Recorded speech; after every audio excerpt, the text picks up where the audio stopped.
खुलुमबाय लोगोफोर आं दिनै गोदान भिडिअ लानानै फैबावबाय आं आरो आंनि नखर जों गासैबो मोजाङैनो दङ आसा खालामबाय नोंथांमोनाबो मोजाङैनो दं होननानै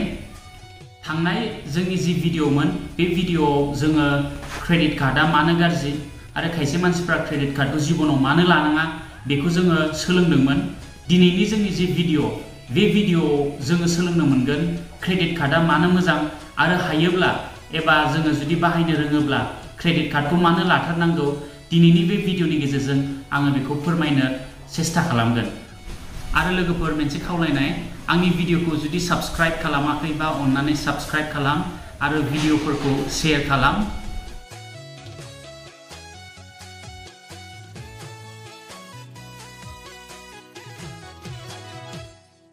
लोगोफोर दिनैनि जि सेथि पइन्ट क्रेडिट कार्डआ मानो मोजां होनब्ला क्रेडिट कार्डखौ संसार मानियावनो एक्सेप्ट खालामो जिखुनु कारेन्सि जाया मानो जिखुनु देश जाया मानो बे क्रेडिट कार्डखौ बाहायनो हायो नैथि पइन्टआनो जाहैबाय जोङो जुदि गुबुन जायगायाव बेरायहैनो थाङोबा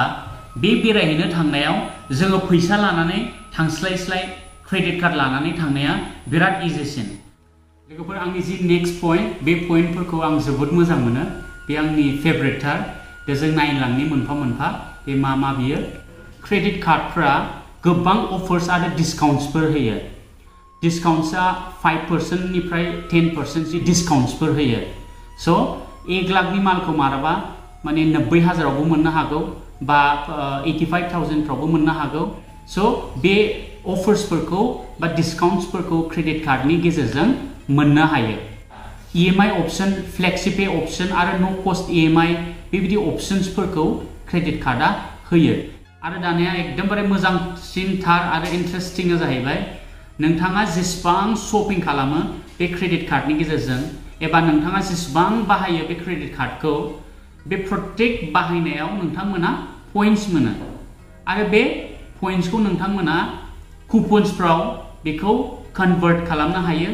आरो नङाब्ला जेसेबां पइन्ट जमा जानानै थायो बे जमा जानानै थानाय बे पइन्ट्सफोरखौ राङावबो कन्वर्ट खालामनो हायो आरो आंबो बेबायदिनो खालामो जेब्ला पइन्ट्सफोर जमा जायो आङो फन खालामहरो फन खालामनानै आङो बुङो रिप्रेजेन्टेटिभखौ जे आंनियाव बेबायदि पइन्ट्स दङ बेखौ आङो केशआवहाय रिडिम खालामनो होननानै स' बिथांमोना साननै बा सानथामनि गेजेराव बेसेबां पइन्ट्स दङ बे पइन्ट्सखौ आंनि एकाउन्टआव माने केशआव ट्रेन्सफार खालामनानै हरो आरो स' नोंथाङा बे पइन्ट्सनि गेजेरजों फैसाबो खामायनो हायो स' बेनिखायनो जाय मानसिफ्रा बांसिन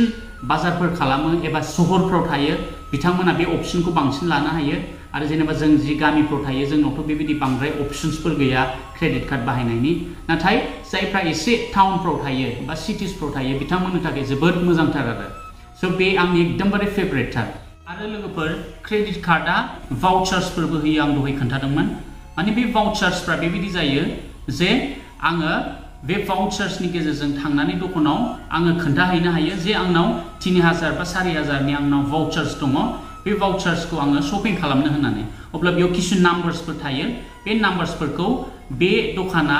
गावसिनि सिस्टेमाव नायगोन नायनानै आरो नोंथांनि जि भाउचार्स बेयो जुदि एलिजिबलबा मोनथावथावब्ला बेखौहाय शपिं खालामनो हायो नोंथाङा 4 निफ्राय 5,000 सिम बा 10,000 सिम बेबायदि भाउचार्सफोरबो मोनो आरो माने बे पइन्ट्सफोरखौ जेब्ला जमा जागोन नोंथाङा भाउचार्सआवबो कन्वर्ट खालामनो हायो आरो नङाबा नोंथाङा बेखौ फैसायावबो कन्वर्ट खालामनो हायो आरो दानि लोगोफोर क्रेडिट कार्डआ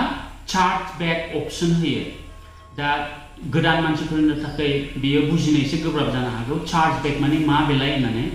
दा इन सिम्पलआव जाहैबाय आजिखालि जों बयबो मिन्थिगौ गोबां फ्रडफोर जायो आरो शपिं जेसेबां साइट्सफोर दङ बे शपिं साइट्सफ्रा गोबां माने थगायग्रा साइट्सफोरबो ओंखारबाय आरो स' बेबायदि जायो जे समाव गोबां कास्टमार्सफ्रा माने रं साइट्सफ्राव थांनानै शपिं खालामो शपिं खालामनानै मालबो मोना फैसाबो मोनफिना बेबायदि जायो आरो स' गभर्नमेन्टआ मोनसे रेगुलेसन लाबोबाय जे क्रेडिट कार्डनि गेजेरजों जुदि शपिं खालामोबा आरो कास्टमारा जुदि मालखौ मोनाब्ला अब्ला कास्टमारा मा खालामनो हायो कास्टमारा कमप्लेन खालामनो हायो बे क्रेडिट कार्ड कम्पानियाव अब्ला बे क्रेडिट कार्ड कम्पानिया बै दखानिजों कन्टेक्ट खालामगोन ओमफ्राय कन्टेक्ट खालामनानै बिसोरखौ बुंगोन जे नोंथाङा बे मालखौ इमिडिएटलि हरनांगौ होननानै आरो जुदि बे दखानिया जुदि थगायग्रा ओंखारोबा क्रेडिट कार्ड कम्पानियानो नोंथांनि जेसेबां बायनाय बे बायनायनि फैसाखौ हरफिनो आरो। दानिया लोगोफोर आङो सिबिल स्करनि बिसय एसे बुंबावनि। जायफ्रानाखि क्रेडिट कार्ड लायो बे क्रेडिट कार्ड लाग्राफ्रा जुदि बाहायनानै टाइमाव जुदि फैसाखौ होफिनबाय थायोब्ला बिथांमोननि सिबिल स्करा मोजां जायो आरो बयनिख्रुइ गुरैसिन लामा सिबिल स्कर मोजां बानायनायनि बे जाहैबाय क्रेडिट कार्डनि गेजेरजों। बेनिखायनो गोबां मानसिफ्रा सिबिल स्कर मोजां बानायनो थाखायनो क्रेडिट कार्डबो लायो आरो। जेब्ला सिबिल स्करा मोजां जागोन, मोजां माने 750 एबा 750 नि गोजौब्लानो बेखौ मोजां होननानै हमो आरो। स' नोंथांनि सिबिल स्करा जुदि 750 नि बाराबा नोंथाङा लनखौ इजिलि एप्लाइ खालामनो हायो आरो बेखौ इजिलिबो मोनो। स' बे मोनसे बिराद गिदिर फेसिलिटि आरो। नोंथांमोना भबिष्यताव जुदि लन नांगौबा गथ' गथायनिबो जानो हागौ, स्टुडेन्ट लनफोर, हम लनफोर जानो हागौ, पार्सनेल लन जानो हागौ, कार लनफोर जानो हागौ, बे गासै लनफोरखौ माने इजिलि मोननो हायो आरो। दा लोगोफोर